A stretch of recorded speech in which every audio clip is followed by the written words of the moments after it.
സുപ്രഭാതം മിത്രങ്ങളെ. അങ്ങനെ നമ്മൾ രാവിലെ തന്നെ എണീറ്റു, ഡാലിലേക്കൊക്കെ കണ്ട് ഇങ്ങനെ സോനാമാർഗിലേക്ക് പോകേണ്ടിരിക്കുന്നു. അവിടെ എത്രയാണ് ടെമ്പറേച്ചർ? -13. -2 നിന്നും -13 നമ്മൾ പോണത്. എന്താവും എങ്ങനെയാണെന്നുള്ളതൊക്കെ ഏതായാലും അവിടെ പോയിട്ട് നോക്കാം.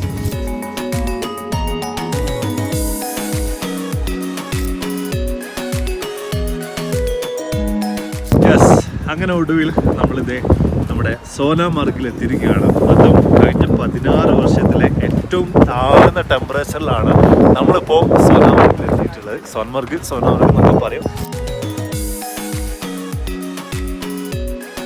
അങ്ങനെ കാശ്മീരിലെ സോനാമാർഗിൽ എത്തിയിരിക്കുകയാണ് മക്കളെ. ഇവിടെ നിന്നുള്ളൊരു കാഴ്ച എന്നൊക്കെ പറഞ്ഞത് തരത്തിലാണ്. ഇവിടെ നമുക്ക് കുറച്ച് അഡ്വഞ്ചർ ആക്ടിവിറ്റീസ് കാര്യങ്ങളൊക്കെ ഉണ്ട്. ഇവിടെ ടെമ്പറേച്ചർ ഇപ്പം -9 ഇതൊന്നും ഇല്ലാണ്ട് ഏതായാലും നിൽക്കാൻ പറ്റില്ല അല്ലേ? അതെ, ഫുൾ സെറ്റ്. ഇനി ഇവിടെ നമുക്ക് നമ്മുടെ സ്നോ ബൈക്ക് കാര്യങ്ങളൊക്കെ ഉണ്ട്.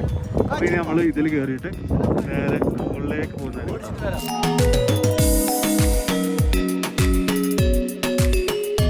ആസ് യൂഷ്വൽ -7 ഇരുന്നിട്ട് നമ്മളൊരു നൂഡിൽസ് കഴിക്കുകയാണ്. കൊള്ളാം. സോനാമാർഗിലെ മഞ്ഞിൽ പുതഞ്ഞ കാഴ്ചകളൊക്കെ കണ്ട് മതിവരോളം അത് ആസ്വദിച്ച് തിരിച്ചെത്തിയ ഞങ്ങൾക്ക് അന്നേ ദിവസം ദാൽ ലേക്കിലെ മനോഹരമായൊരു സായാഹ്നം കൂടെ ആസ്വദിക്കാനായി.